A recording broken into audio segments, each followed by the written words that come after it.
to start the presentation. All right, assalamu alaikum everyone. A very good afternoon. My name is Warisul Karim. I'm currently working at North South University and in charge of the Dean of the School of Business and Economics. I started my career at Dhaka University as a student of finance and then as a teacher of finance. I still consider myself a student of finance and economics. I taught at different places in the world, but over the last three and a half decades, I tried to find out how best to help this country that we all love, the country that is so full of potentials, the country that has an enormous level of talent, but we do not have the right kind of, or did not have the right kind of governance, the right kind of policies. So my assignment today is to go over the economic policy, the fiscal policy, mostly tax and banking, central banks, bank independence, revenue, healthcare. So overall, the economic policy envisioned by Jamaat Islami, Bangladesh Jamaat Islami, and the alliance that they have formed.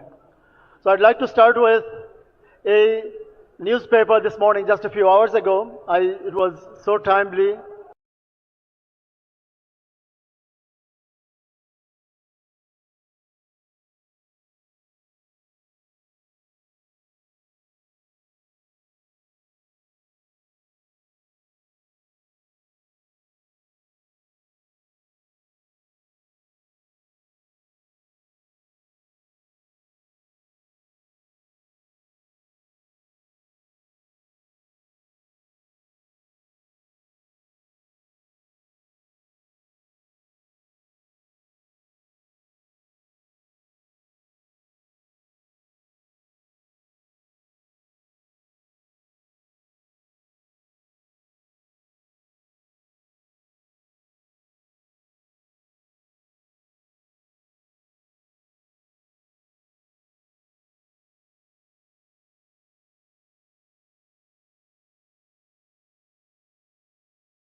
That fits today's presentation.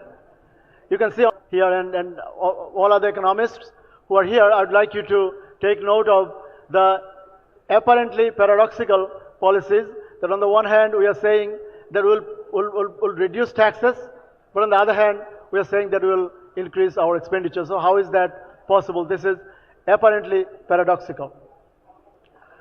So if we start with the overall context, you can see Bangladesh is standing, as I said, on 21 trillion taka of sovereign debt. So two of the biggest problems that the country now faces are one is sovereign debt, 21 lakh crore, 21 trillion taka, as you can see, until November 2025, of which external debt in US dollars and other currencies is $113 billion, which was just about $20 billion 15 years ago. Debt service cost, right now, debt service cost is one of the most pressing, vexing issues, 23% of our revenue budget, and it is growing. So if we look at the context, you'll see that the debt situation has a small history, that a lot of people take comfort in a apparently low tax to GDP ratio. Yes, it is not comfortable. We take comfort in a low debt to GDP. They think that it used to be about 38%, now is crossing the 40% mark. So many countries in the world have 146 or 180% of their GDP in the form of debt. But that is not the real, that doesn't diagnose the real issue, the real problem that the country is facing. The debt to revenue, on the other hand, you can see the debt to revenue, NBR revenue, on the one hand we have 21 trillion, 21 lakh koti taka, 21 trillion taka of debt, but our revenue collection is still, NBR's revenue is less than 4 trillion taka. 4 lakh koti takar cheo kom amra ekhono collect kori. And to make the things worse, the debt servicing cost. Remember, debt per se is not a big problem. Like in the US, when Obama administration took over during 2009 financial crisis, they wanted to raise their tax ceiling, and many opponents, especially Republicans, they opposed it. But Obama said that our interest rate is so low. At that time, US was able to issue bonds at only 0.75%. So 30-year bonds, 30 বছর মেয়াদি bond, only 0.75% per year. So if your debt servicing cost doesn't bother you, then you could borrow. Because he said that if we don't borrow, it would be a crime. Because we can invest it in high IRR projects. We can invest in at least 4, 5, 6, 7%, and our borrowing cost is only less than 1%. But the situation in Bangladesh is completely opposite. Here you have seen Bangladesh Bank had issued bonds at interest rates as high as 12.9%. So for us, borrowing $1 is equivalent to the US borrowing $12. This is a very important point. We can't afford to be on the path that we are on. Borrowing at 12%, and then within 6 years, your debt level is going to double. Within 6 years, and within 12 years, it's going to quadruple. So I think debt servicing cost is one of the more important issues that we need to be looking at. And also, debt servicing cost to tax, debt servicing cost to our GDP is very high. So debt as a whole, although low compared to many other countries, compared to GDP, I hope I could make it clear, debt is about 40% of GDP, but debt servicing cost is about 23% of our annual revenue. So if we move to our next problem, which is, we call it banking collapse. You have seen about 10 banks have been described, have been identified as seriously in trouble. 5 had to be merged into one, Sammilit Islami Bank. And of those 5, there was one bank whose asset quality review, the AQR showed 98% of their loans and advances was toxic.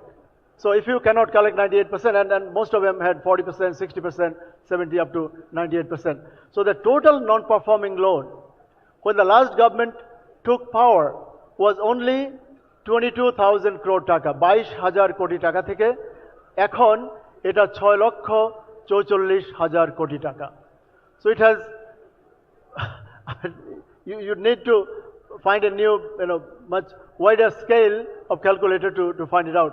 In other words, from less than about 1/5 of a trillion, just remember, 1/5 of a trillion, it has become 6.45 trillion in a span of 15 years.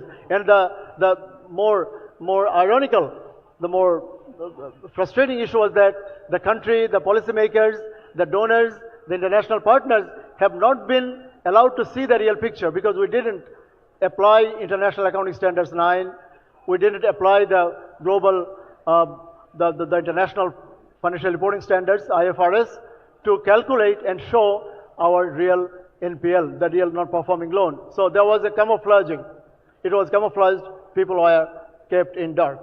So these are 2 of the biggest problems that we are now standing. So the policy that we are going to propose is on the back of these issues. And then other, seriously, maybe less serious, but other more important issues, we spent on capacity charge, on so-called, that in our electricity sector, we spend a lot of money on capacity charge. Means even though the factory, the suppliers, their machines are not functioning, even if they don't do anything, we still pay for their capacity, and about 2.65 trillion taka was spent over the last 15 years. So this led to what we call massive unemployment. And just one statistic, I just picked one statistic from day before yesterday's newspaper. You have seen on Pratham Alo, they said that Bangladesh was employing some primary school headmasters, and for about 1,200 positions, total 7 lakh, more than 7 lakh people, educated people have applied. So for one position, remember, for one position, about double the size of this room. If we fill this room, it would be about 350 people or 300. So for each position, the total number of applicants was 627. You imagine, একটা পজিশনের জন্য 627 জন apply করছেন, এবং that is not even a coveted position. It's only a primary school headmaster position which pays roughly $140 a month.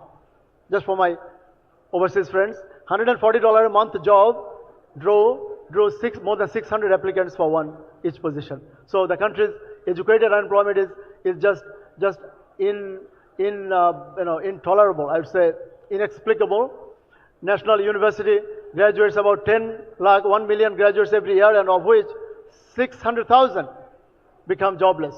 So recently, one of the vice chancellors, the National University VC, said that I am proud to be the VC of the largest university of the world, but I'm also the VC of the largest unemployed producing factory in the world. And SOE losses, we have 49 state-owned enterprises. They have chronic losses. This is again another vexing, pressing issue. SOE losses in just last fiscal year was more than 28,000 crore taka.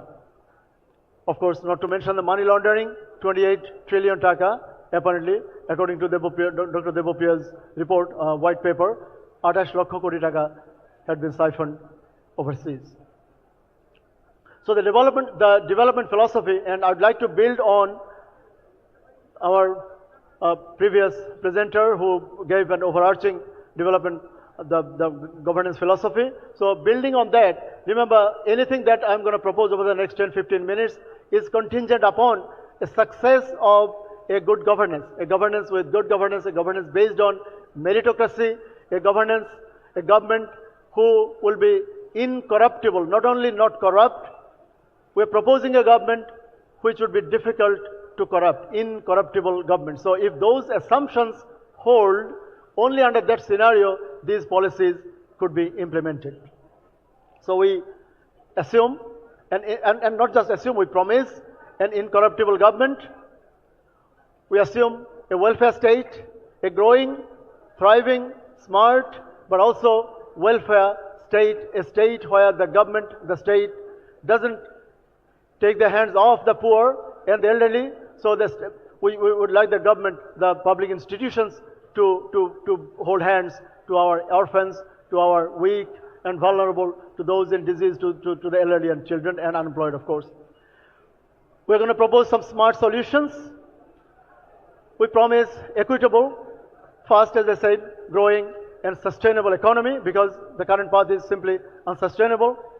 We're going to assure social justice and use Islamic finance tools. We're using Islamic finance institutions and instruments.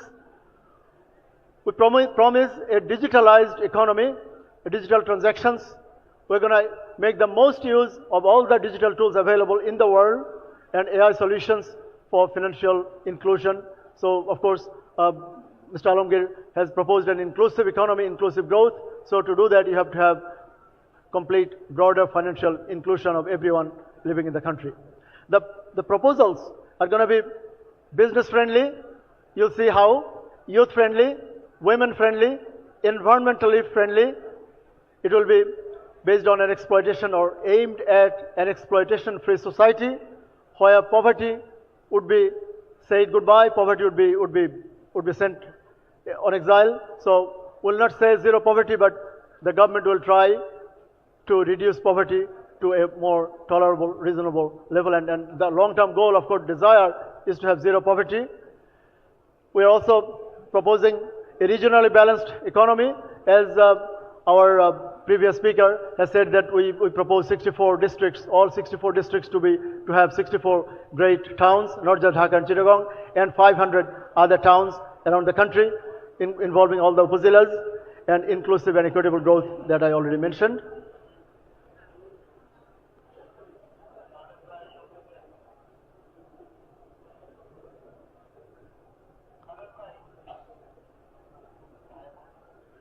So to do that, some of the very ambitious proposals, we are proposing a highest tax rate.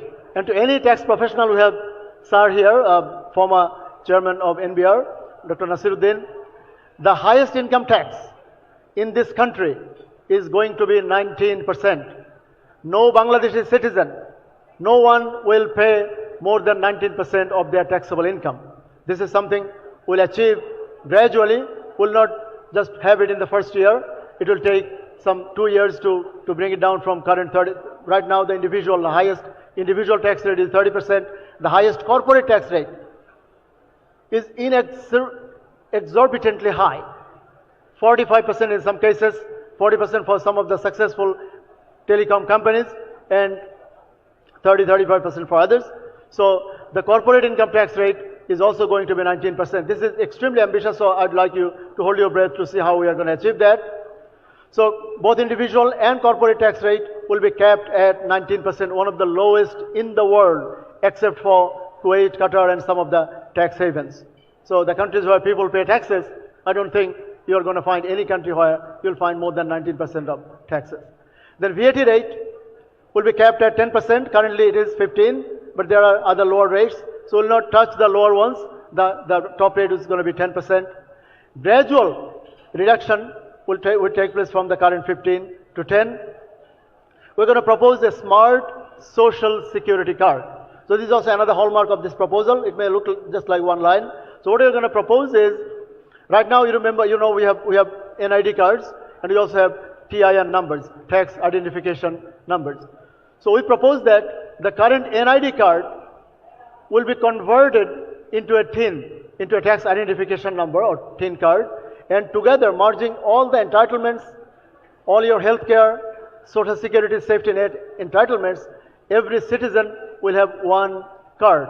And that one card will be called whatever smart card or citizens card, but it will be a smart social security card. I'd like you to refer to other developed countries, like in the US, we have a social security card, social security number, and there is no other NBN number. In New Zealand, we have an IRD number. In Sweden, I used to work there as a visiting professor. We used to see a number called person number. So these two numbers, and NBR is struggling to have people have a TIN, although in the recent years it has gone up, but still has not gone up to the desired level. So we're going to we'll abandon the current TIN, and NID card, your NID card will become your TIN card, and it will merge all other features, your healthcare features. More importantly, all your health data will also be recorded there, and your entitlements, like we have got some proposals for elderly, for children, for lactating mothers, for pregnant women, for students, for women. So everything will be embedded in that one card, and it will be probably different colors.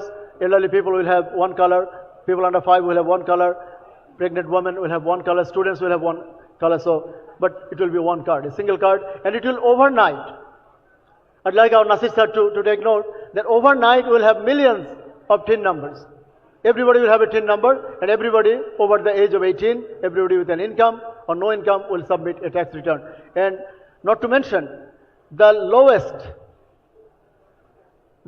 taxable amount is now 375,000 taka. We propose it to be 600,000 takas, 6 lakh taka. So anyone with a monthly income of 50,000 taka, below 50,000 will not pay any tax, no taxes. So 12 mashe 50,000 kore 6 lakh, 6 lakh taka will be your taxable threshold. But of course, there will be other deductions, investment, childcare, education, with many deductions. So I mean, millions of people will enjoy tax-free life. We have some 3 very important capital expenditure proposals. These will not be part of our revenue budget, but we have still accounted for all those. So 3 ambitious capital expenditure development proposals. One is 1 lakh crore, 1 lakh koti taka will be spent on road connectivity, roads, highways, bridges, and rivers. So over 5 years. So every year 20,000 crore will be on road connectivity and infrastructure. And very importantly, my business friends, for 3 years from 13th of February 2026, this year, you will not pay a single cent more on water, electricity, and gas. You know that we have received a lot of complaints that our cost of doing business has gone up significantly. Chittagong Port has raised its tariff by 41% recently. Gas connections, water connections, electricity prices keep going up every year about 7 or 8 times in 1 year. So we know that sometimes it may be necessary because energy has to be imported. We have imported energy to use to convert it into electricity. So, but for 3 years, to give a stability, to give a breathing space to our business community, there will be a 3-year moratorium on all your utility payments. Only for industrial connections though, not for residential ones, industrial connections. So যাদের কলকারখানা factory, তারা এটা পাবেন. Then interest-free loans for small and marginal farmers, subject to some criteria. Qarja Hasana, you know, one of the Islamic principles. So we use those Islamic values that for small and marginal farmers, like some financed by Grameen Bank and others, there will be interest-free loans to those. Then some business-friendly reforms, simplify licensing, one-stop digital services. These are things that, you know, as Dr. Devopia said, that these are lofty promises that everyone says. If you look at the prospectuses of the last few, you know, several elections, we had 12 elections already in this since independence. So every time we saw these promises, but no one actually stood by their promises and no one showed how. We have a policy to tackle NPLs, non-performing loans, asset management, asset quality, recovery framework, will bar chronic loan defaulters, bring back siphoned money. How we are going to do that, I'll explain soon in banking governance and banking reform. We will make all these commercial bank boards and insurance company boards and NBFI, our NBFI sector is completely destroyed. Non-bank financial institutions, none of them almost exist. Some of our pride institutions. It's heartening as a student of finance to know when we went to study finance at Dhaka University, we saw BSB, BSRS were some of our pride institutions dedicated to industrial financing. But now where are they? BSRS, BSB, they have been merged into BDBL and they are now running on rental income. They just rent their building out. It's like subletting your home, no place for your children, no place for your family, no place to study, play. You have to sublet most of your home and then live, buy your groceries from sublet income. So BSB, BSRS, ICB, they are doing it now. So we will make the boards independent, we'll bring independent directors, and I would also like to propose that the two institutions that have never seen independent directors, it takes a bold and courageous government to do that. ACC, the Dudok, Anti-Corruption Commission, and NBR will have independent directors, independent members in their board who are not from their service, who are not from civil service or from any other services. They will be independent people nominated by parliamentary committees, and then all these boards will be vetted. The board chairman, the board members will have to be vetted by the parliamentary committees. Government, the Prime Minister, we talked about decentralization, the Prime Minister or the President will not have the privilege, will reform these institutions ahead, even more than what the so-called Oikomoto Commission has proposed. There will be more institutional reform. We will focus on primarily 4. We call it clan, the courts, the total judiciary, the law enforcement, the SEC, and NBR. These 4 institutions will have to be reformed. And once those are reformed and made independent and neutral, remember, independence alone may make them partisan, that they get a license. If I'm independent, I can do anything I like. So there must be mechanisms and systems in place to make them accountable to the people through parliament and other regulatory institutions. So these 4 are just the top ones, the crown, but all statutory institutions, BTRC, BRTC, all like UGC, the Special Election Commission. You have seen what the Election Commission did 24 hours ago, or 36 hours ago. They allowed all these loan defaulters to contest in elections. So that is against the policy that we are going to propose. You can never get rid of non-performing loans if you allow them at the highest level of government, because once you become an MP, you can be a Prime Minister. So technically this Election Commission on which the people of this country, the martyrs, the 1400 martyrs, and the martyrs of our liberation war, everybody entrusted a role of governing this country, of choosing people who would govern, they have betrayed with the spirit of liberation war and the spirit of July revolution.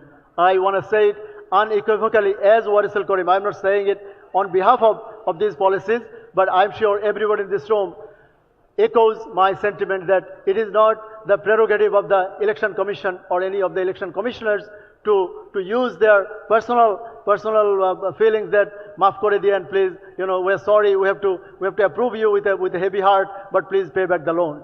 This is not how it works. It is not your money, sir. It is people's money, and we are now drowning. We are drowning with more than 6 lakh crore taka of non-performing loan, and you have the guts to sit at that office in Bangla Nagar with our money. The air that you are breathing, the water that you are drinking is our money, is my children's money, my students' money, my parents' money. And you are saying that doya kore loan ta shod kore diyan. So I don't think Constitution or common sense allows you that prerogative. Anyway, so this is the spirit with which we like the Jamaat leaders to look at these policies. These are not just paper. You cannot implement any of these unless you have governance changes, because governance has bred corruption. My previous speaker said that power breeds corruption and absolute power breeds absolute corruption. We just didn't have absolute power. We had absolute, unbridled, unaccounting power. We had almost omnipotent power. And one of the late parliamentarians of Awami League, Mr. Suranjit Sengupta, he said that the Prime Minister of this country, and he actually mentioned Sheikh Hasina's name, he said that she has the power. She cannot just alter your gender. She cannot change a man into a woman and a woman into a man, but she can do anything other than that. So we don't want a Prime Minister to have omnipotent power. We want Prime Minister and every minister and every members of the Parliament to be serving the people who elected them, because they are representatives. It's like you sending me to buy your lunch, and I must buy the lunch that you assigned me, that you mandated. Anyway, so our banking reform will come on the back of those independent boards. We'll make sure that Bangladesh Bank is independent and neutral and accountable. So mere independence is not going to be allowed to you. You'll be made accountable, and there will be no blanket bailouts. No bailouts at all.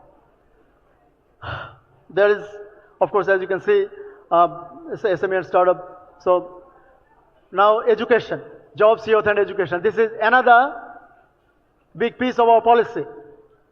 And I want you to go home with this good news that will offer interest-free loans to our graduates, because when my daughter was graduating in May of 2016, she was nervous. We are nervous as parents that what is she going to do? And this is one of the most nerve-wracking times of a student. When we lived in residential halls, we didn't know after graduation what we would be doing. I was lucky enough to have a job offer, but most of us do not. We want our students not to live in despair. If you don't have a place to live, if you don't have your parents living in Dhaka city, then you know that what it means, what it feels to be leaving your hall of residence where you lived for like last 4 or 5 years almost with no rent. So we want to offer them 10,000 taka free loans to graduates, but this is not just free money handing over. We'll call it skill recalibration scholarship. Skill recalibration stipend. It means there will be very strict criteria. They have to meet those. They have to get enrolled in some skill building training, maybe a master's, maybe another degree, maybe some other training, vocational or occupational. They may want to change their occupation. A student, one of my daughters, say graduating with a social science or arts degree, she might want to learn nursing. Someone might want to do from engineering to computing or computing to photography. So they may want to recalibrate their skills. Anyway, so it will be not for everyone, about 500,000 youth. We know about, the 23 লক্ষ মানুষ প্রতি বছর job market enter করে. 2.3 million people, youth, they enter the job market, and only about 1 million jobs, and of which I say not more than 23,000 decent jobs. আপা 23,000টাও dissent jobs নেই। BCS এ 3 থেকে 4,000, বাংলাদেশ ব্যাংকের সহকারী পরিচালক অ্যাবাউট 80-90 জন, 100 জন, কয়টা কমার্শিয়াল ব্যাংক কতজন নেয়?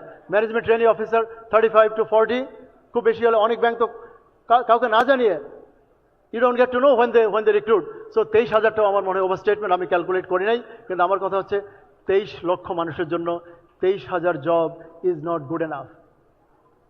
ফুড প্যান্ডার, খাবার ডেলিভারি, বাইং হাউস, আটা ময়দা সুজি এগুলো ডেলিভার করার জন্য আমরা ইউনিভার্সিটিতে গ্র্যাজুয়েট করি না। 23 লক্ষ মানে যুবক যুবতীর জন্য there is no hope. So we are living a futureless society, a futureless future for them.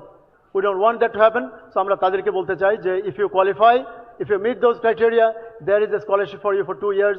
We'll give you some sustenance support. But this will be loan. This will not be free money. Then merit-based student loans. That's the first one is after graduation. Then the second one is while you are still at the university.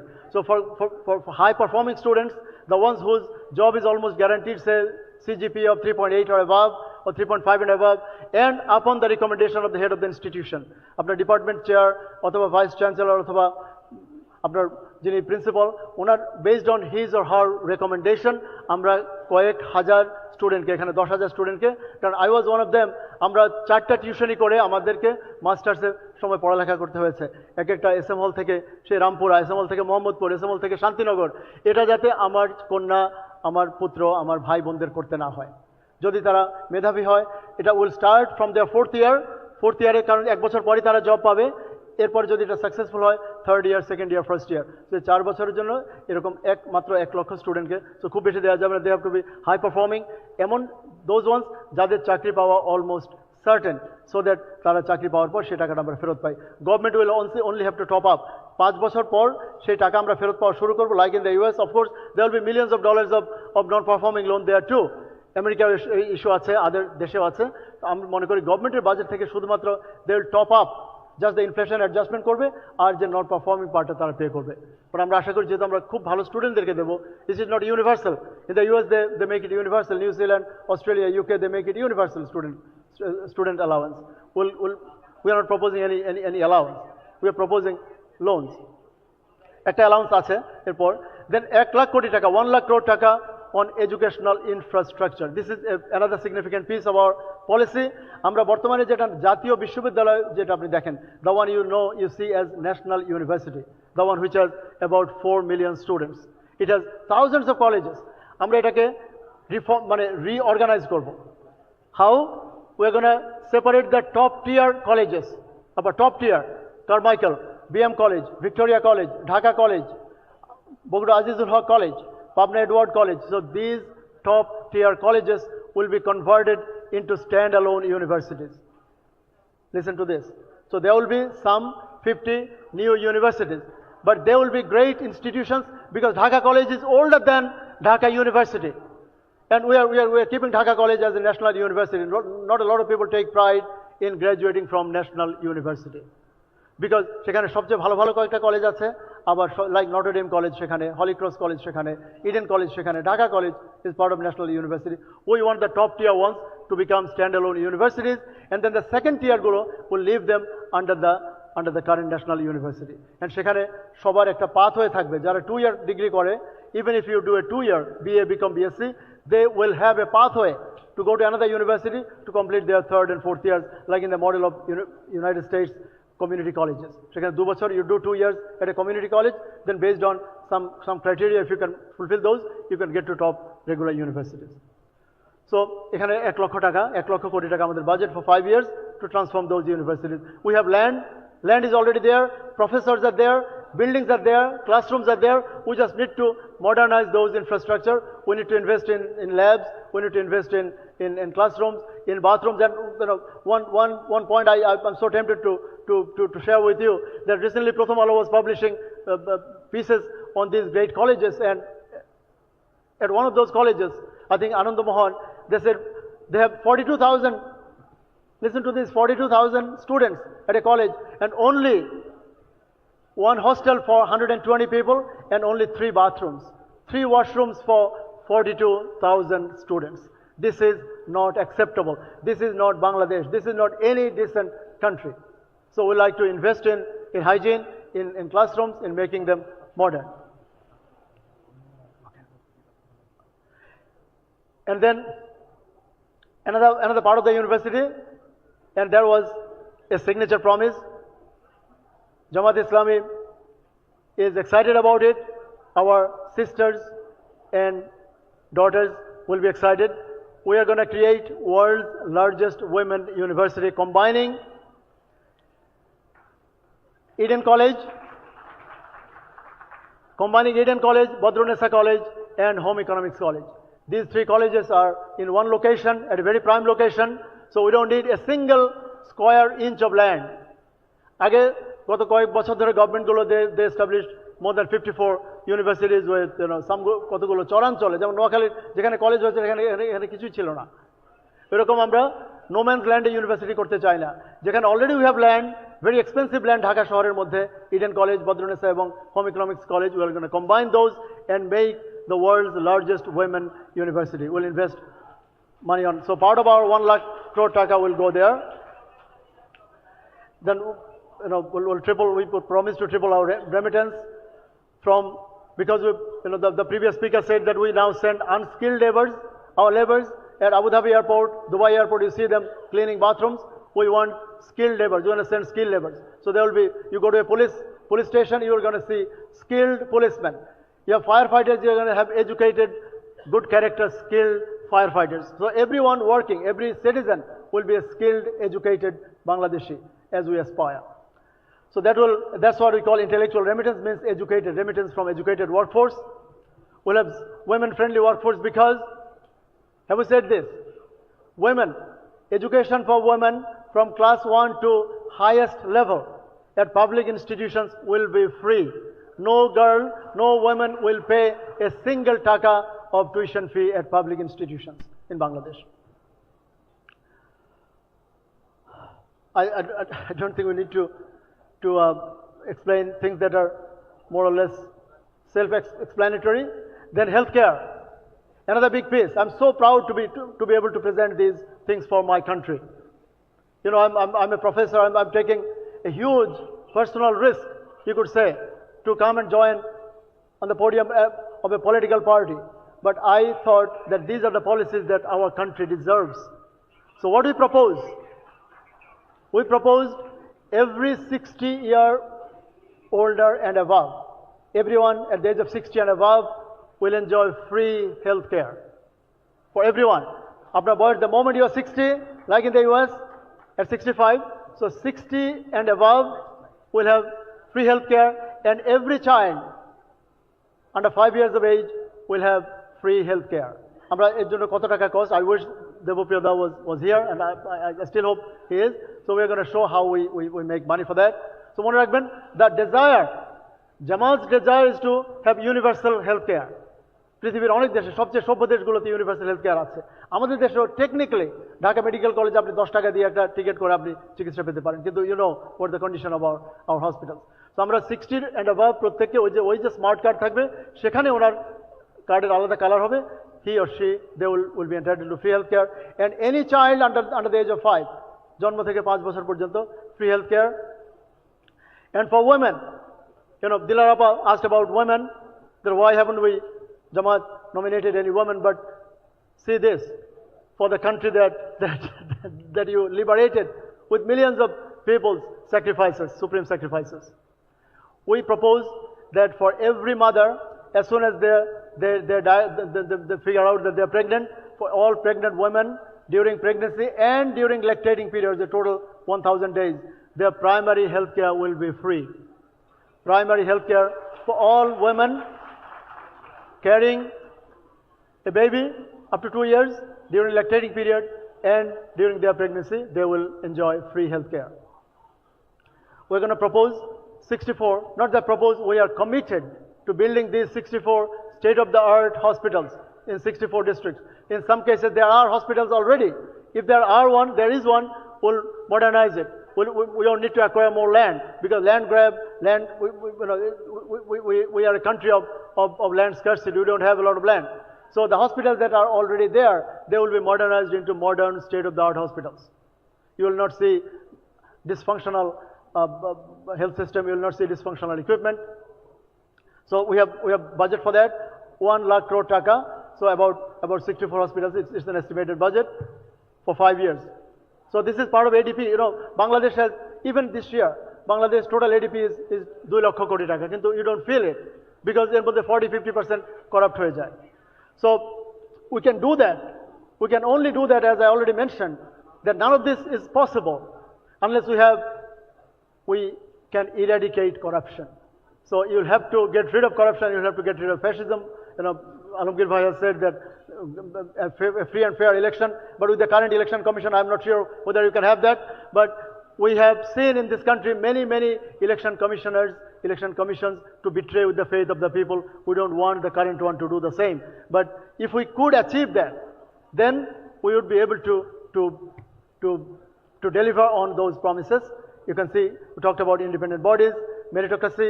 Of course, every appointment will be based on merit, and top level appointments will have parliamentary vetting. And I already mentioned about SCC, NBR, judiciary, PSC, and their independence. We're very close. So the projected expenditure, now the crunch. How are you going to pay for it? These are lofty. I heard the word lofty. Lofty promises. It's easy to say that I'm going to build another Taj Mahal for you. I'm going to take you all over the world. I'll go to the Alps to bring the most white diamond for you. So the total expenditure for this, you can see lost revenue for minimum taxable income. Remember, 3,75,000 থেকে 6 lakh. So there will be some lost revenue, 400. These are all amounts in crore taka. So just to save space. So 400 koti taka lost revenue for minimum taxable income. Flat VAT will lose the most because VAT is currently the biggest source of revenue. 42,000 registered direct tax, everybody pays it. Rich or poor, everybody pays it. We want it to be progressive. So VAT pressure, আমি আশা করি Nasir sir বলবেন, VAT থেকে আমরা offload some of the pressure. So 42,000 টাকা সেখানে আমরা lose করব revenue. Then abolition of VAT on baby food. I forgot to say that. Mothers, notice this. Baby food will be VAT free all over the country forever. কেউ আর নতুন করে impose করতে পারবে না। এবং আমি আশা করব আজকে যে policy, it is not just Jamaat's policy. It is citizens' policy. It's a charter of citizens. It's a charter of freedom. If anyone can come and implement this or better, I'm sure Jamaat will say, we'll go home. We don't need to do politics. We don't need to be wasting or investing our time and sweat to do the things that someone else is doing better. So if someone can match it or do better, then would like them to implement. This is policy open for everyone. Anyone can imitate it and implement. Anyway, so free healthcare for people over 60. Remember, I made that promise. So সেখানে যাবে 37,500. Free healthcare for children under 5. Another 13,000. So things are not, life is expensive, and free healthcare is one of the most expensive things in the world. Free primary healthcare for expecting women, 15,000 crore to 18,000 crore, we estimated the upper limit. Free universal education for women. Remember, আপনার বোন কন্যা যদি কারো even প্রাপ্তবয়স্ক কেউ যদি পড়তে আসেন, সেই মা, তার জন্য যে খরচ, সেখানে 5,000 কোটি টাকা আমরা অ্যালোকেট করছি। স্কিল রিক্যালিব্রেশন স্কলারশিপ, যেটা বলেছিলাম, স্কিল রিক্যালিব্রেশন স্কলারশিপে খরচ হবে 15,600। স্টুডেন্ট অ্যালাউয়েন্স প্রত্যেককে, এটা আগে বলা হয় না যে প্রত্যেক student subject to satisfying some criteria, they will have, এখানে criteria মানে parents income, it will be income tested, means tested and asset tested. সেখানে আমরা প্রত্যেক স্টুডেন্টকে, এটা বলা হয় প্রত্যেক স্টুডেন্ট যে কোনো ইউনিভার্সিটি, মানে from the age of 18 onwards, তারা 3,000 টাকা করে সরকারি স্টুডেন্ট অ্যালাউয়েন্স পাবে। যদি পুয়ার হয়, যদি এতিম হয়, আপনারা জানেন যে কোরআন শরীফ বলেছে যে you have to look after your মিসকিন, ইয়াতিম, গরিব, আপনার parents, your children. So the God's commandments to Bani Israel. So আপনারা দেখেছেন সেখানে আমরা তাদের জন্য তাদের পাশে দাঁড়াবো, কারণ অনেকে আছে সে নারী, সে টিউশন করতে পারে না, এবং it's not a lot of money. আপনার এখানে অনেকের একটা ব্রেকফাস্টের জন্য আমরা ইন্টারকন্টিনেন্টালে উই পে অ্যাবাউট 11,000 টাকা for a buffet breakfast. So সেখানে আমরা মাত্র 3,000 টাকা প্রমিস করছি, এবং কোথেকে আনবো সেটা আপনাদের একটু পরে দেখাচ্ছি, and that will be the end of our presentation. Educational infrastructure, remember আমরা বলেছি 1 lakh crore over 5 years, so that comes down to 20,000 in the first year, and likewise for years 4 and 5. Building other infrastructure, ওই যে road connectivity বলেছিলাম সেখানে 1 লক্ষ কোটি, তার জন্য 20,000 কোটি। এর চেয়ে বেশি কিন্তু কারেন্টলি খরচ করে অনেক সময়, প্রতি বছর 2 লাখ কোটি টাকার এডিপি, ওটা অন্য কোথায় যায়। আজকে দেখলেন পদ্মা ব্যারেজের জন্য যে ফার্স্ট ফেজেই 32,000 কোটি টাকা, আমাদের মানে থার্ড টার্মিনাল বসে আছে, কাজ হচ্ছে না, আপনি জানেন কিনা কত হাজার কোটি টাকা। সো সেখানে 20,000 কোটি।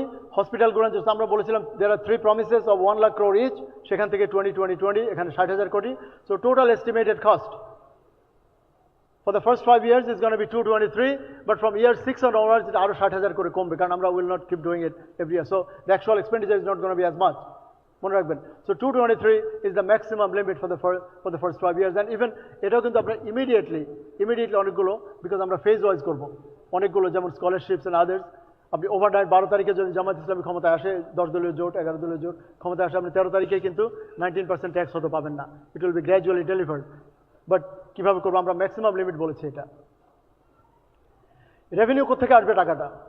সিপিডি, দেবপ্রিয় দাদের সংগঠন, প্রিয় সংগঠন, সিপিডি বলেছে যদি শুধু ট্যাক্স লুপ হোলস, বাংলাদেশে যদি শুধু এনবিআর এর দুর্নীতি কমানো যায়, ট্যাক্স লুপ হোলস যদি বন্ধ করা যায়, তাহলে 1,05,000 to 200,000 crore টাকা সেভ এক্সট্রা রেভিনিউ করা possible. I spoke with some of NBR members, my friends who just retired from NBR as members, স্যারের erstwhile colleagues, অনেকের সাথে আমরা এটা ভেটিং করেছি। তারা বলেছে বাংলাদেশের tax revenue can be double or triple, 2 থেকে 3 গুণ ট্যাক্স রেভিনিউ করা যায় without increasing any tax rates. আর if you reduce tax rates, আপনি ভার্টিক্যালি না বেড়ে যদি হরিজন্টালি এক্সপ্যান্ড করেন, if you go for horizontal expansion of your tax base, then that will give you even more money. এবং I refer to one shadow budget once announced by Bangladesh Economic Association, Bangladesh অর্থনীতি সমিতি। আপনারা জানেন যে সেই সংগঠনটি জামাতের সংগঠন না, সেটার প্রধান ছিলেন অধ্যাপক আবুল বারকাত, সাধারণ সম্পাদক ছিলেন ডক্টর জামাল উদ্দিন। বারকাত স্যার এবং জামাল উদ্দিন স্যার ওনারা বলেছেন যে 28 লক্ষ কোটি টাকা রেভিনিউ কালেকশন করা সম্ভব। It's on paper. So we don't need 28 lakh crore, we need only 1 or 2 lakh crore। এবং কিভাবে আসছে দেখুন আপনি। So we are going to, because আমরা বলেছি the big assumption there is that there will be good governance, there will be an incorruptible government, there will be a free and independent and accountable and neutral NBR and SEC। তো আপনাকে যদি NBR হয়রানি করে, আপনি কোর্টে যাবেন, court আপনাকে জামিন দেবে। আপনি যদি হয়রানি করেন গভর্নমেন্টকে, NBR will go to courts and courts আপনাকে টেক কেয়ার করবে। সো কোনো এখানে আমরা আশা করি গ্র্যাজুয়ালি ট্যাক্স লুপ হোলস কমানো যাবে, ওভারনাইট করা যাবে না। তো সেখান থেকে lower limit is 1,05,000, upper limit is 2 lakh crore. আমরা অ্যাকাউন্ট করেছি only lower limit, we are being conservative. So সেখান থেকে আসবে 1 লাখ কোটি টাকা। এফিসিয়েন্সি গেইন, বিকজ আমরা মেরিটোক্রেসি প্রমিস করছি, there will be efficiency gains, the country will be more effective, the government will be effective, we are going to have a slightly, maybe no smaller, or maybe the government unbridled growth হবে না গভর্নমেন্টের, everybody will be effective and efficient, so efficiency gain আসবে 40,000 টাকা। আর growth আমরা promise করেছি যদি 1% বেশি করা যায়, রিমেম্বার লাস্ট বাজেট আমরা এবার ওয়ার্ল্ড ব্যাংক বলেছে 4.6%, যদি just 1 percentage point, if you can increase the current growth estimates by 1 percentage point, you can have an extra 40,000 crore taka from there. So we expect the kind of packages, a package, if you could implement it, of course the growth is going to be double digit, I can promise. And you can work out, any economist is going to agree that if based on those ifs, because as economists, they have a lot of assumptions. If those assumptions are fulfilled, then of course the growth is going to be double digit. But we calculated only 1 extra percentage point. সেখান থেকে আসবে 40,000 crore. And modest efficiency improvement of SOEs, সেখান থেকে মাত্র 3 থেকে 4,000 কোটি। And also we're going to restructure, এটা এখানে লেখা নেই, restructure the current debt. আমরা যে 12% 13% যে ডেটগুলো আছে, এগুলো আমরা ডায়াসপোরা বন্ড ইস্যু করবো। আমাদের the Bangladeshis living overseas and earning almost no interest on their savings, আমেরিকাতে interest rate com. So we are going to issue diaspora bonds of billions of dollars, এবং সেখান থেকে we'll reclassify the current high interest paying debt into low interest paying debt, এবং সেখান থেকে আমাদের saving আসবে 33,000 কোটি টাকা estimated. So total money coming back is, lower limit is 221, upper limit is over 3 lakh crore. How you can achieve that? You can achieve that if you can ensure these 4-5: good governance, if institutions are reformed, and so আমাদের ওই যে হা vote, যে yes ভোটের কথা বলেছেন mister Alamgir, we will have to promise and we will have to convene, invite everyone to execute the reforms, to approve the reforms, and our reform proposal goes even further. The SEC, the ঐক্যমত্য Commission, couldn't achieve a lot of reform proposals because of political differences, because of political necessity to have political negotiation. But if you have a government, whoever wins, then the government will have the legitimacy and leverage to do more reforms if they want, more people-oriented reforms. Then private sector-led export and export-oriented growth, financial, of course, yeah, I don't think we need to explain these. Then you can see an economy rooted in justice, Islamic principle of adl. Allah Pak adesh diyechen, adl and ihsan, so সদাচরণ, সুবিচার এবং সদাচরণ, opportunity and responsibility for a post-uprising reform seeking Bangladesh. Thank you all very much. Thank you. Thank you very much, Professor Dr. Warisul Karim, for your valuable insights. Now, I'd like to proceed to the panel discussion. Due to the shortage of time, I'd like to request our panel members to give a short remarks about the presentation. I'd like to go with Dr. Shibir Ahmed, Assistant Professor of Economics at Northsouth University, and then one by one, if you could go with it. So please, Dr. Shibir Ahmed.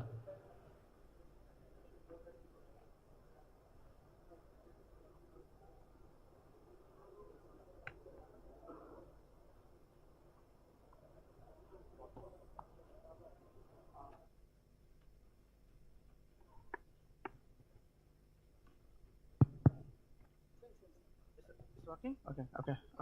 Thank you very much, Dr. Warisul Karim, for a wonderful presentation. I think it will be better if we can have some questions from the audience. I just thank to the presenter and thanks Jamaat Islami for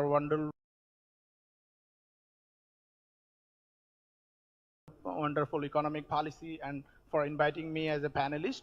I'm very excited about the education program Jamaat Islami is planning for the country, and this is wonderful to have like students loan the loans for the graduates, interest-free loans for the graduate instead of like just giving some unemployment allowances. So and also like proposing an world largest women university. It will like tremendously help our women, young women particularly. So I will not take much time. I would love to hear your questions, and that would be better, I think, since the... Want to say something, sir? Assalamu alaikum warahmatullahi wabarakatuh. This is Dr. Isam Musharraf Hussain, Professor Chairman, Finance at Dhaka University. Political system, legal system, economic system, administrative system, and education system is the main structure of a country. But unfortunately, in our country, all these major structures have been destroyed fully during last 54 years since our independence. As a finance professor, this is my theoretical and practical experience that in our country, basically, there is no practice of any political system, though we are claiming we are a democratic country, but there is no practice of democracy, only we practice autocracy and fascists like this. But in economic system, though we claim we are in liberal economy, market economy, but in practice, we are basically command or government controlled economy. In legal system, we have lot of laws, but main problem is there is no application, no compliance of law. So, Mr. Warisul Karim has focused on many areas, and his emphasizes on basically financial corruption. So, there are two types of corruption, financial and non-financial. But in our country, it's severe level, the non-financial corruption. We don't focus on that. We have also professional corruption. Non-financial, that means as a nation, we are not sincere, not committed, not punctual to our duties, responsibilities. We hold many top positions.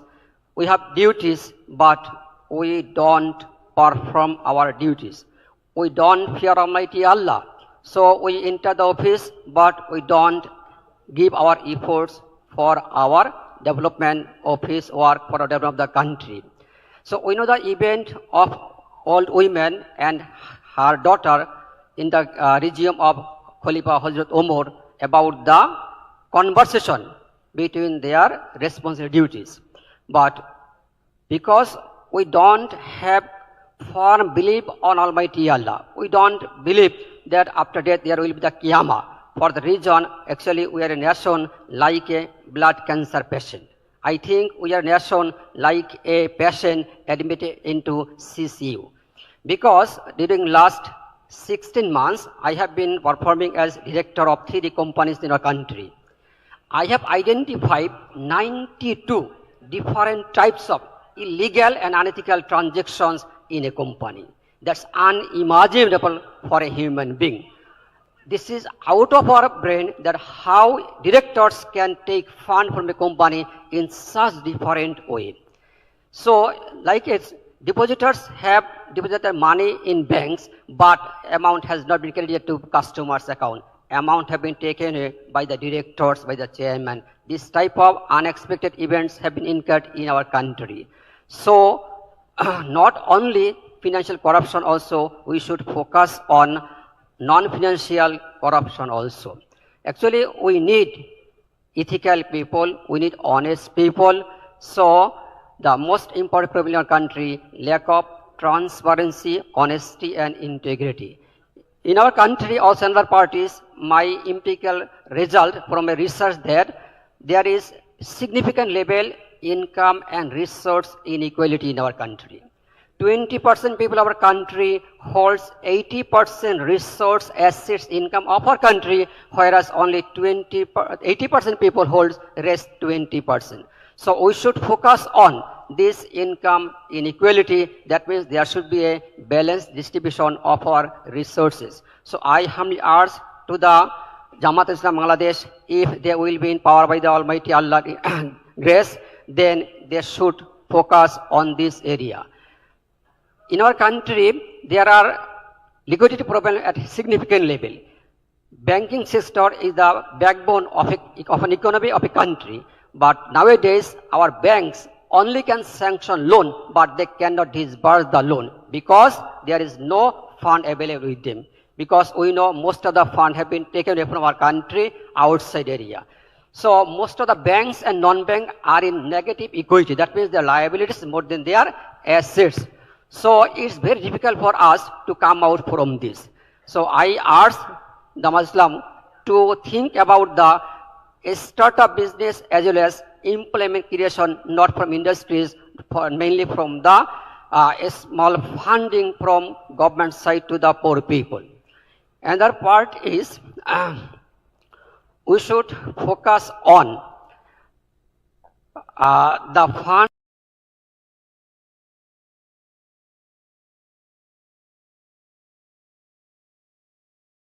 taken away. Thank you. I'd like to request the other panel members to make your comments as short as possible due to the shortage of time. Could you please? 1 minute. Assalamu alaikum. I thank Professor Wasil Karim for excellent presentation. Actually, I would like to focus on taxation issues. He has correctly mentioned the low rates, fair taxation, all these are very important. But since I worked at the NBR as a chairman and also Anti-Corruption Commission, I know where the real shoe pinches actually. So, but I don't have time. Only thing I can say, please, the laws, just how the government runs actually. I'm sorry, I worked for the government for 37 years. A very important position all over, but ad hoc basis policy making, not evidence-based policy making. Little ownership, I should not say no ownership, little ownership. So then how we can expect good policy from them? So actually the 2023 Income Tax Act, it was passed in the parliament within a very short time, little consultation, no research. a full income tax act, yeah, so what you can expect? Minimum tax, lot of problems are there. We found out. So, the rates are, in corporate tax there are as many as 10 rates, very high. So he has correctly mentioned that this should be reduced. And I worked with the NBR reform committee and we suggested those things. And also VAT. VAT is very, yeah, there are many, 7 VAT rates and 15% is too much. So this should be rationalized. But I request that there should be some study, simulation, or whatever it may be, then decision can be taken, not ad hoc. Nothing should be ad hoc basis. And you see, teen bin, you know, taxation, there is a teen number, for VAT bin number. Why these two? Why you can't link with NIT? So these things can be very simple. Yeah, so there are many points I would have raised, but he has already mentioned that only 1 minute, so I have already crossed that. And finally, what Professor Wasil Karim did not mention or may not be his experience is that tax administration. You see, we suggested separation of tax policy from tax administration. But what happened? Shut down, NBR people didn't want, and it was not done properly. What we suggested, and it was done in a different way. So this is very important. Tax administration should be streamlined. How to ensure integrity? Full automation. But that is not happening. Because the integrity is a major problem. And since I thank the Jamaat-e-Islami Bangladesh for their organizing this, there is a political settlement. There is a nexus among some taxpayers, big taxpayers, tax collectors by NBR officials, and some political people. So that is a win-win situation at the cost of government exchequer. And I know because I worked there, but we could not do that. That was our failure. So please, we have to look into the matter. I assure you there are some structural issues. We can increase taxation from digital economy. He has mentioned about the potential sources of taxes. So we can do that. So if I had more time, I could make a detailed presentation. Thank you very much. Thank you.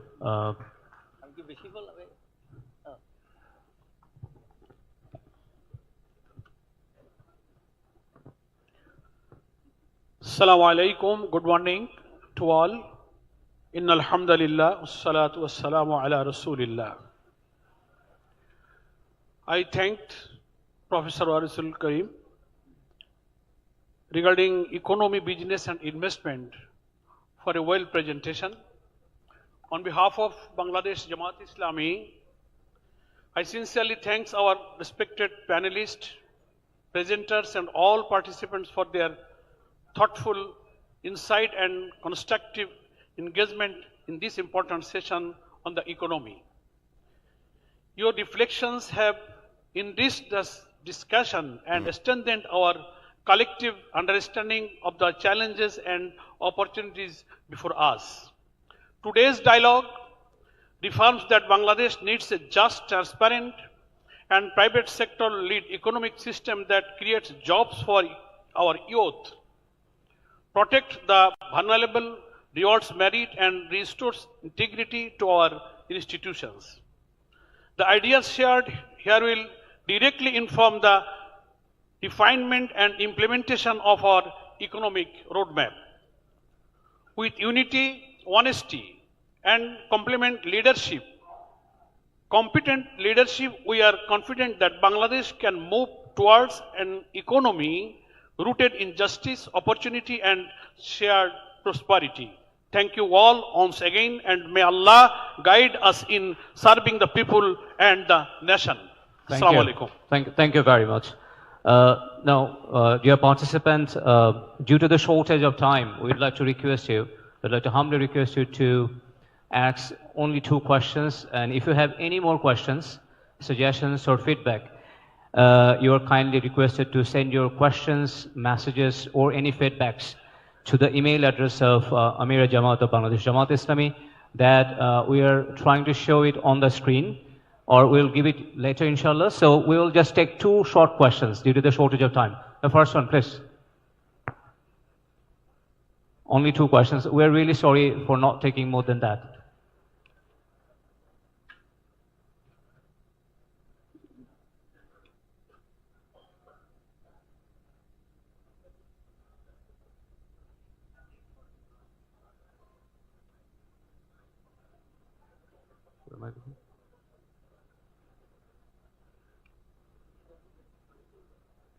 Oh, wait a second. I think, yeah, our volunteers is going to be there.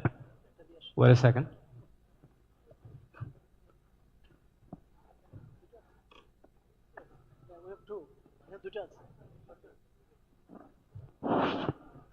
Hello, sir. No, could you press? We have the one. Yeah, first.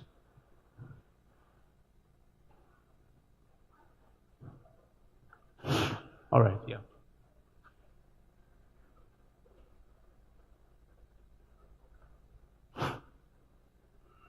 Assalamu alaikum. I'm Masood Kovid from BJME Standing Committee Chairman, PR and Publicity. Thanks for presentation. I have 2 questions especially. You know, there is the LDC graduation is coming on, and there are the big factor for RMG sector. There are the 84% foreign currency earning from here. So whatever your preparation and youth position in LDC graduation, where most of the businessmen and industrymen are asking for the 3 years exemption and 3 years extension on it. Second question is, you have already mentioned there is the NPL is high, our ease of doing business is very narrow, our bank interest is extremely high. How you will define and you will your position to encourage the new investment? There is there is 0 FDI in Bangladesh at the present. So what is your preparation and your addressing to new investment and sustain in the existing business? My last question, there are always every government in last 15 years is they have some package in budget, then they are always emphasizing in black money into white. So you already explained there is the huge corrupted money in looting and transferring from our country. So what is your position once Jamaat will be coming to power? So what is their position that kalo taka sadat korar tader policy ki thakbe? Thank you very much. Thank you for the question. Thank you for your question. Is the microphone working? I think it is. Is it working? First of all, our policy, you can see it's a whole package. It's not just export-based policy. So LDC graduation is going to affect our exports to some extent. We, even at individual level, I've been advocating LDC graduation deferment by at least 3 years. So we have been part of a team who have advocated this.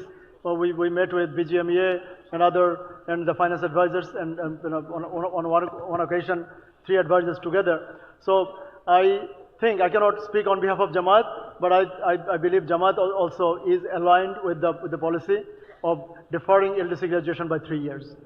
Second, the policy, our package is more contingent upon investing in home. We wanted to invest in our education, in our health, in our infrastructure. So we are going to be investing in our women, our daughters, as I said, that, you know, you have never seen in the last 54 years a policy that can celebrate womanhood, I would say, that can celebrate studenthood, that can celebrate youth through policies than just by words of mouth.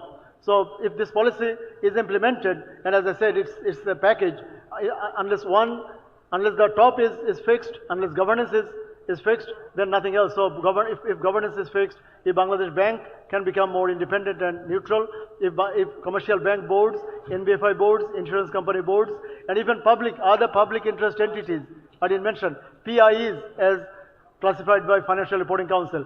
So all these public interest entities, the sector corporations, if all those are made independent, neutral, efficient, accountable, then of course you'll see growth. And the answer lies in, I have to warn the nation, my country, that there is a tsunami coming up. If the current debt level grows, I missed that part, at just 10% for 10 years, in 2035, you'll see total sovereign debt of, if it grows by just 10%, you'll see it to go to 54 trillion taka. 54 lakh crore টাকা হবে আমাদের debt in 2035. And if beyond that, if it grows by just the inflation rate, only inflation adjustment, if you do 7% growth, then in 2050 you're going to see a total loan of 149 trillion taka. So we, even at 5%, at a weighted average rate of 5%, assuming overseas debt carries only 0% and domestic debt carries 10%, which is, of course, the most conservative that you can be, because no one is going to lend you money for 10% or 0%. But even if that is the case, then a weighted average of 5% will wipe out all the budgetary allocations, all the tax that NBR can collect. So we'll have to get rid of our debt. Some of high interest debt, we said we're going to reclassify some of it and issue diaspora bonds, and of course borrow from our friends in Qatar, in Kuwait, in many other countries, and we can have international, we can have low interest overseas debt as well. On other thing that you said, also how we attract foreign FDI. FDI has been zero, and you have seen. If anyone is here from Dhaka Stock Exchange, I heard that the DBA president, Mr. Saiful, was here.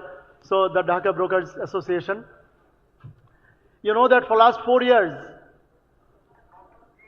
brothers and sisters, for last 4 years, there have not been a single initial public offering in Bangladesh capital market.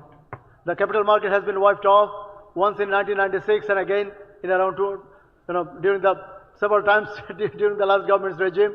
So they have made toys out of our best institutions. They have made toys out of Dhaka University. Since when you saw a Senate election at Dhaka University? 2-3 consecutive vice chancellors, each one rounding for almost 8 to 9 years, never cared about elections at Dhaka University Senate. So we said that we are going to have an accountable government, a representative government, a democratic government, not just government. You have to democratize the institutions, right from Union Council level to the top of the government. And then foreign direct investment, of course, will come. If you have a low tax country, low tax will lead to growth, and growth will lead to low inflation. With low inflation, and if we abolish double taxation, then of course foreign direct investment would come. And of course, we're going to minimize the cost of doing business by having a moratorium on those power charges and utility charges. Sir, Thank you. Thank you, Professor Dr. Warisul Karim. Dear audience, we are really sorry for not taking any more questions. We literally crossed the time that was distributed. Thank you. On behalf of Policy Summit 2026 Organizing Committee, we extend our heartfelt appreciation to our respected speakers and panel members. Okay. I think if you have any more questions, we'd be happy just to send the questions and feedbacks on the email address amir@jamaatislami.org. We'll be talking about this later, inshallah. Hello. One last question. সম্মানিত panelist বৃন্দ এবং keynote speaker doctor ওয়ারেস ও সুধী মণ্ডলী, আসসালামু আলাইকুম। আমার পরিচয়, আমি আমসা আমিন। আরেকটু পরিচয় দিতে বলবো, আমি একজন অত্যন্ত কনসার্নড সিটিজেন, খুবই দুশ্চিন্তাগ্রস্ত নাগরিক। আমি বক্তব্য লম্বা করব না। প্রথমে আমি বলবো, আমি জামাত ডক্টর শফিককে আমি আন্তরিক ধন্যবাদ জানাই যে উনি জাতীয় সরকার গঠনের একটা প্রস্তাব রেখেছেন। দোয়া করি যেন এটা তারা বাস্তবায়িত করতে পারেন এবং এর জন্য সুনির্দিষ্ট, শুধু দুটো শর্ত নয়, সুনির্দিষ্ট একটা কোর্স অফ অ্যাকশন জাতীয়ভাবে জামাতের যে দলীয় স্টেটমেন্টের মধ্যে দেওয়া উচিত। এখন আমি কয়েকটা প্রশ্ন করে শেষ করব। দুটো সেশন আমি অ্যাটেন্ড করলাম। প্রথমটা হলো গভর্নেন্স ফ্রেমওয়ার্ক, আর এখন আপনারা করলেন প্রমোটিং প্রসপ্যারিটি। দুটো মিলেই সংক্ষিপ্ত প্রশ্নগুলো থাকবে। প্রথম হলো গভর্নেন্স, লোকাল গভর্নমেন্টের কথা বলেছেন। আপনারা কি ক্ষমতায় গেলে বা বিরোধী দলে গেলে ফেডারেল সিস্টেম অফ গভর্নেন্স বাংলাদেশে চালু করবেন কিনা, চিন্তা ভাবনা আছে কিনা? দ্বিতীয় হলো লোকাল গভর্নমেন্ট ইলেকশনগুলো নির্দলীয়ভাবে করবেন কিনা, নাকি দলীয় প্রতীকে আপনি করবেন? তৃতীয়টি হলো সমস্যাগুলো আমরা সবাই জানি, আপনারা জানেন, সবাই আমরা বুঝি, এবং সব সরকার এই দোষটা করে গেছে। সেটা হলো politicisation of all services and institutions. আপনারা এগুলো বন্ধ করবেন কিনা? ডিফেন্স নিয়ে কোনো কথা বলা হয়নি। ডিফেন্স সার্ভিসেস রিফর্ম এবং জাতীয় নিরাপত্তা ও প্রতিরক্ষা বিষয়, এটা গভর্নেন্সের সাথে যুক্ত, ফরেন পলিসির সাথে যুক্ত। আপনি কি ব্যবস্থা নেবেন? একই সাথে কানেক্টেড, খুবই গুরুত্বপূর্ণ, কোথাও আমি আলোচনায় দেখি না, বাংলাদেশের ইন্টেলিজেন্স সিস্টেমটাকে আপনারা আধুনিক, প্রযুক্তি সমৃদ্ধ এবং দক্ষ করবেন কিনা। যে ইন্টেলিজেন্স সিস্টেম আছে এটা সম্পূর্ণভাবে ব্যর্থ।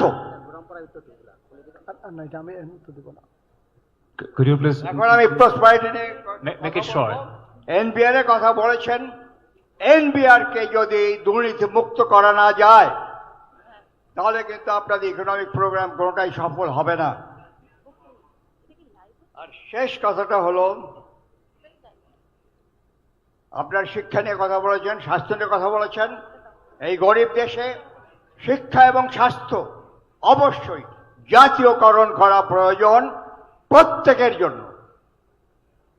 এই বিষয়ে আপনাদের মনে থাকলে জানাবেন। আপনাদের সবাইকে ধন্যবাদ জানিয়ে, আমাকে এখানে আমন্ত্রণ জানানোর জন্য ধন্যবাদ জানিয়ে শেষ করছি। আল্লাহ হাফেজ। Thank you for the questions. I think we'll be answering all the questions one by one in different sessions. If possible, among the questions, one could be answered. Circle last quick second. Oh, all right. জি, আসসালামু আলাইকুম। আমি আব্দুল হক, আমি একজন ব্যবসায়ী, Japan Bangladesh চেম্বারের প্রাক্তন president এবং federation চেম্বারে বহু বছর আছি। আমার মনে হয় অত্যন্ত গুরুত্বপূর্ণ এই সেশনটির জন্য আমি ধন্যবাদ জানাচ্ছি জামাত ইসলামীকে। সম্মানিত জামাত ইসলামের প্রধান এখানে আছেন এবং আপনারা যেটা করেছেন খুবই চমৎকার। আমার মনে হয় আমাদের জীবনের অভিজ্ঞতার আলোকে আমরা কিছু কথা বলবো। সেটা হচ্ছে শিক্ষার ব্যাপারে আপনি যেটা বলেছেন, প্রাইমারি শিক্ষার একটা শব্দ আপনারা ব্যবহার করেননি। প্রাইমারি শিক্ষাকে বর্তমান অবস্থায় রেখে ইউনিভার্সিটি বাড়ানো হবে মারাত্মক রকমের বিপর্যয়। ইউনিভার্সিটির চাপে বাংলাদেশ ইতিমধ্যে যে গ্র্যাজুয়েট তৈরি হচ্ছে তাদের কিন্তু বিশ্বে দেশেও তারা জব পাচ্ছে না। অতএব এখানে ব্যাপক একটা সংস্কার দরকার। আপনি সেটা চায়না, ভিয়েতনাম, জাপান যদি ফলো করেন তাহলে কিন্তু আপনাকে ওই জায়গায় যেতে হবে যে প্রাইমারি থেকে শুরু করে হাই স্কুল, স্কুলের কথা আপনারা বলেন নাই, মাদ্রাসার কথাও বলেন নাই। তাহলে আমাদের আসল জায়গাটা, ভিত্তিটা কি হবে, সেটা একটা বড় প্রশ্ন। আইটির ব্যাপারে কিছু বলেননি, যেখানে বিশ্ব বাজারে কি ধরনের গ্র্যাজুয়েট দরকার, বাংলাদেশের বাজারে কি ধরনের লোক দরকার। এখন জাপানের লোক যাচ্ছে, জার্মানি, ইউরোপের লোক নিতে চায়, কিরকম লোক? সবাই স্কিল মানুষ যাচ্ছে। স্কিলের দিকে আমাদের প্রাধান্যতা খুব দরকার। আমি আরেকটা কথা বলবো, বিনিয়োগের জায়গায় আছে না, ওকে ওকে, আর না উনি বলেছেন শিক্ষার, সেজন্য বললাম। বিনিয়োগের জায়গাটা আমার ইন্টারেস্ট, সেটা হচ্ছে বাংলাদেশে বিনিয়োগের জন্য আমি বহু বছর যাবৎ, প্রায় 30 বছর যাবৎ ফেডারেশনে আছি এবং জাপান বাংলাদেশ চেম্বার থেকে জাপানের প্রাইম মিনিস্টার সহ বাংলাদেশকে অনুরোধ করে গিয়েছিল মিস্টার আবে যে তোমরা বিনিয়োগের এনভায়রনমেন্টটাকে উন্নত করো। কিন্তু আনফর্চুনেটলি আমরা সাহায্যই নিতে চাচ্ছি, কিন্তু ওই সব জায়গাগুলি, ভিয়েতনামের মতো কান্ট্রি একক এজেন্সি করেছে, এজেন্সির নাম হচ্ছে ভিয়েট্রেড, জাপানে হচ্ছে জ্যাট্রো, কোরিয়াতে কোট্রা। আমরা কেন করতে পারছি না? আমাদের এখানে এতগুলো মিনিস্ট্রি রেখে, এটা itself is a colonial structure, যে কলোনিয়াল স্ট্রাকচার রেখে কোনোদিন আপনি ত্বরান্বিত উন্নয়ন সম্ভব হবে না। অর্থাৎ আমি আমার এই বয়সটা বলছি, আমি একজন মুক্তিযোদ্ধা, এবং আমি মনে করি যে এই সংস্কার ছাড়া বিদ্যমান কাঠামোর প্রশাসন ব্যবস্থাকে রেখে it is simply A colony, এবং এখানে যে বিট্রিয়াররা বসে আছে তাদের